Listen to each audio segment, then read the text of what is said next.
ന്യായാധിപന്മാരുടെ പുസ്തകം 6-ാം അധ്യായം. ഇസ്രായേൽ മക്കൾ പിന്നെയും യഹോവയ്ക്ക് അനിഷ്ടമായുള്ളത് ചെയ്തു.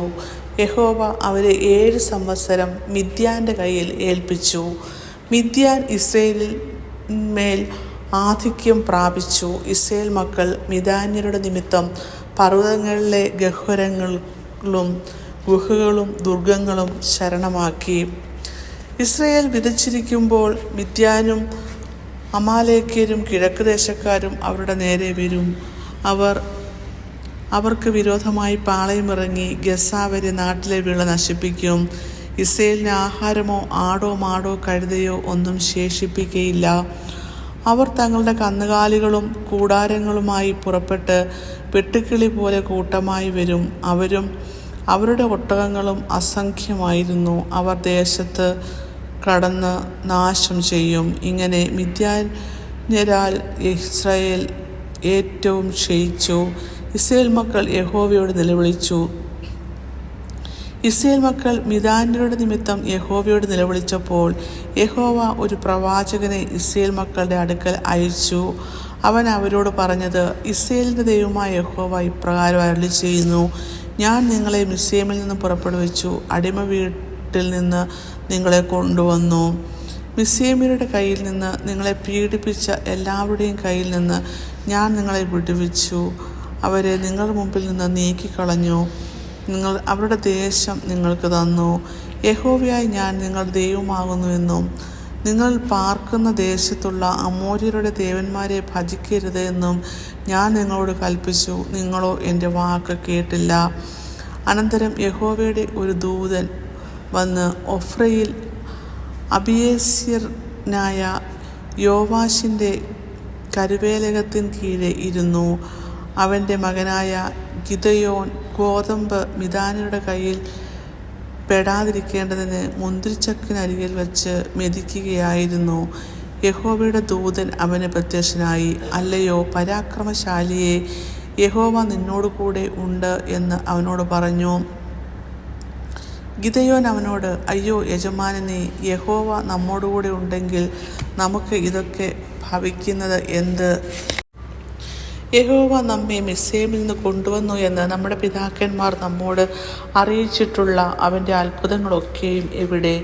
ഇപ്പോൾ യഹോവ നമ്മെ ഉപേക്ഷിച്ചു മിദ്യാന്യരുടെ കയ്യിൽ ഏൽപ്പിച്ചിരിക്കുന്നുവല്ലോ എന്ന് പറഞ്ഞു. അപ്പോൾ യഹോവ അവനെ നോക്കി, നീ ഈ ബലത്തോടെ പോക. നീ ഇസ്രായേലിനെ മിദ്യാന്യരുടെ കയ്യിൽ നിന്ന് രക്ഷിക്കും. ഞാനല്ലയോ നിന്നെ അയക്കുന്നത് എന്ന് പറഞ്ഞു. അവൻ അവനോട്, അയ്യോ കർത്താവേ, ഞാൻ ഇസ്രായേലിനെ എങ്ങനെ രക്ഷിക്കും? മനശ്ശെയിൽ എൻ്റെ കുലം എളിയതും എൻ്റെ കുടുംബത്തിൽ വെച്ച് ഞാൻ ചെറിയവനും അല്ലോ എന്ന് പറഞ്ഞു. യഹോവ അവനോട്, ഞാൻ നിന്നോട് കൂടെ ഇരിക്കും. നീ മിദ്യാന്യരെ ഒരു ഒറ്റ മനുഷ്യനെ പോലെ തോൽപ്പിക്കും എന്ന് കൽപ്പിച്ചു. അതിന് അവൻ, നിനക്ക് എന്നോട് കൃപയുണ്ടെങ്കിൽ എന്നോട് സംസാരിക്കുന്നത് നീ തന്നെ എന്നതിന് ഒരടയാളം കാണിച്ചു തരണമേ. ഞാൻ പോയി എൻ്റെ വഴിപാട് കൊണ്ടുവന്ന് നിന്റെ മുമ്പാകെ വയ്ക്കുവോളം ഇവിടെ നിന്ന് പോകരുതേ എന്ന് അവനോട് പറഞ്ഞു. നീ മടങ്ങിവരോളം ഞാൻ താമസിക്കാം എന്ന് അവൻ അരുളി ചെയ്തു. അങ്ങനെ ഗിദെയോൻ ചെന്ന് ഒരു കോലാട്ടിൻകുട്ടിയെയും ഒരു പറ മാവ് കൊണ്ട് പുളിപ്പില്ലാത്ത വടകളെയും ഒരുക്കി മാംസം ഒരു കൊട്ടയിൽ വെച്ച് ചാറ് ഒരു കിണ്ണത്തിൽ പകർന്നു കരുവേലകത്തിന് കീഴെ കൊണ്ടുവന്ന് അവൻ്റെ മുമ്പിൽ വെച്ചു. അപ്പോൾ ദൈവത്തിൻ്റെ ദൂതൻ അവനോട്, മാംസവും പുളിപ്പില്ലാത്ത വടകളും എടുത്ത് ഈ പാറമേൽ വെച്ച് ചാറ് അതിന്മേൽ ഒഴിക്കുക എന്ന് കൽപ്പിച്ചു. അവൻ അങ്ങനെ ചെയ്തു. യഹോവയുടെ ദൂതൻ കയ്യിലുള്ള വടിയുടെ അറ്റം കൊണ്ട് മാംസവും പുളിപ്പില്ലാത്ത വടയും തൊട്ടു. ഉടനെ പാറയിൽ നിന്ന് തീ പുറപ്പെട്ടു മാംസവും പുളിപ്പില്ലാത്ത വടയും ദഹിപ്പിച്ചു. യഹോവയുടെ ദൂതൻ അവൻ്റെ കണ്ണിൽ നിന്ന് മറഞ്ഞു. അവൻ യഹോവയുടെ ദൂതനെന്ന് ഗിദെയോൻ കണ്ടപ്പോൾ, അയ്യോ ദൈവമായ യഹോവേ, ഞാൻ യഹോവയുടെ ദൂതനെ അഭിമുഖമായി കണ്ടുപോയല്ലോ എന്ന് പറഞ്ഞു. യഹോവ അവനോട്, നിനക്ക് സമാധാനം, ഭയപ്പെടേണ്ട, നീ മരിക്കയില്ല എന്ന് അരുളി ചെയ്തു. ഗിദെയോൻ അവിടെ യഹോവയ്ക്ക് ഒരു യാഗപീഠം പണിത് അതിന് യഹോവ ശാലോം എന്ന് പേരിട്ടു. അത് ഇന്നുവരെയും അബിയേസ്യർക്കുള്ള ഒഫ്രയിൽ ഉണ്ട്.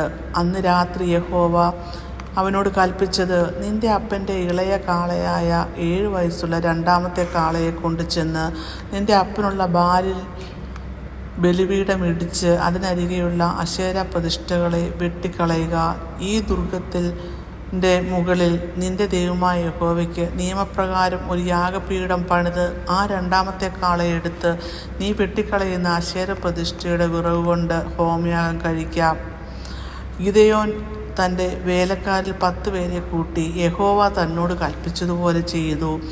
എന്നാൽ അവൻ തൻ്റെ കുടുംബക്കാരെയും പട്ടണക്കാരെയും പേടിച്ചിട്ട് പകൽ സമയത്ത് അത് ചെയ്യാതെ രാത്രിയിൽ ചെയ്തു. പട്ടണക്കാർ രാവിലെ എഴുന്നേറ്റപ്പോൾ ബാലിൻ്റെ ബലിപീഠം ഇടിഞ്ഞു കിടക്കുന്നത് കണ്ട് അതിനരികെയുള്ള അശേര പ്രതിഷ്ഠയും വെട്ടിക്കളഞ്ഞിരിക്കുന്നതും പണിതിരിക്കുന്ന യാഗപീഠത്തിങ്കൽ ആ രണ്ടാമത്തെ കാളയെ യാഗം കഴിച്ചിരിക്കുന്നതും കണ്ടു. ഇത് ചെയ്തത് ആരെന്ന് അവർ തമ്മിൽ ചോദിച്ചു. അന്വേഷണം കഴിച്ചപ്പോൾ യോവാശിൻ്റെ മകനായ ഗിദെയോനാകുന്നു ചെയ്തത് എന്ന് കേട്ടു. പട്ടണക്കാർ യോവാശിനോട്, നിന്റെ മകനെ പുറത്തു കൊണ്ടുവരിക, അവൻ മരിക്കണം, അവൻ ബാലിൻ്റെ ബലിപീഠം ഇടിച്ച് അതിനരികത്ത് ഉണ്ടായിരുന്ന അശേര പ്രതിഷ്ഠയും വെട്ടിക്കളഞ്ഞിരിക്കുന്നു എന്ന് പറഞ്ഞു. യോവാശ് തൻ്റെ ചുറ്റും നിൽക്കുന്ന എല്ലാവരോടും പറഞ്ഞത്, ബാലിനു വേണ്ടി നിങ്ങളോ വ്യവഹരിക്കുന്നത്, നിങ്ങളോ അവനെ രക്ഷിക്കുന്നത്? അവനു വേണ്ടി വ്യവഹരിക്കുന്നവൻ അവൻ ഒരു ദൈവം എങ്കിൽ തൻ്റെ ബലിപീഠം ഒരുത്തൻ ഇടിച്ചു കളഞ്ഞതുകൊണ്ട് താൻ തന്നെ തൻ്റെ കാര്യം വ്യവഹരിക്കട്ടെ. ഇവൻ അവൻ്റെ ബലിപീഠം ഇടിച്ചു കളഞ്ഞതിനാൽ ബാൽ ഇവൻ്റെ നേരെ വ്യവഹരിക്കട്ടെ എന്ന് പറഞ്ഞു. അവന് അന്ന് യെരുബാൻ എന്ന് പേരിട്ടു. അനന്തരം മിദ്യാന്യരും അമേലേക്യരും കിഴക്ക് ദേശക്കാർ എല്ലാവരും ഒരുമിച്ച് ഇക്കരെ കടന്ന് ഇസ്രയേൽ താഴ്വരയിൽ പാളയമിറങ്ങി. അപ്പോൾ യഹോവയുടെ ആത്മാവ് ഗിദെയോൻ്റെ മേൽ വന്നു. അവൻ കാഹളമൂതി അബീയേസ്യരെ തൻ്റെ അടുക്കൽ വിളിച്ചുകൂട്ടി. അവൻ മനശ്ശെയിൽ എല്ലായിടവും ദൂതന്മാരെ അയച്ചു. അവരെയും അവൻ്റെ അടുക്കൽ വിളിച്ചുകൂട്ടി. അശേരിൻ്റെയും സെബൂലിൻ്റെയും നഫ്താലിയുടെയും അടുക്കൽ ദൂതന്മാരെ അയച്ചു. അവരും പുറപ്പെട്ട് അവരോട് ചേർന്നു. അപ്പോൾ ഗിദെയോൻ ദൈവത്തോട്, നീ അരുളിച്ചെയ്തതുപോലെ ഇസ്രായേലിനെ എൻ്റെ കയ്യാൽ രക്ഷിക്കുമെങ്കിൽ ഇതാ, ഞാൻ രോമമുള്ള ഒരു ആട്ടിൻ തോൽ കളത്തിൽ നിവർത്തിയിടുന്നു. മഞ്ഞ തോലിന്മേൽ മാത്രം ഇരിക്കുകയും നിലമൊക്കെയും ഉണങ്ങിയിരിക്കുകയും ചെയ്താൽ നീ അരുളിച്ചെയ്തതുപോലെ ഇസ്രായേലിനെ എൻ്റെ കയ്യാൽ രക്ഷിക്കുമെന്ന് ഞാൻ അറിയും എന്ന് പറഞ്ഞു. അങ്ങനെ തന്നെ സംഭവിച്ചു. അവൻ പിറ്റേന്ന് അതികാലത്ത് എഴുന്നേറ്റ് തോൽ പിഴിഞ്ഞ് മഞ്ഞുവെള്ളം ഒരു കിണ്ടി നിറച്ചെടുത്തു. ഗിദെയോൻ പിന്നെയും ദൈവത്തോട്, നിന്റെ കോപം എൻ്റെ നേരെ ജ്വലിക്കരുതേ, ഞാൻ ഒരിക്കൽ കൂടി സംസാരിച്ചു കൊള്ളട്ടെ, തോൽ കൊണ്ട് ഒരു പരീക്ഷ കൂടെ കഴിച്ചു കൊള്ളട്ടെ.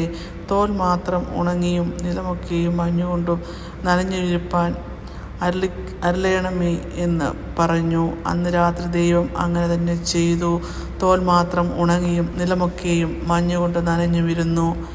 ഇങ്ങനെ ന്യായാധിപന്മാരുടെ പുസ്തകം 6-ാം അധ്യായം അവസാനിക്കുന്നു.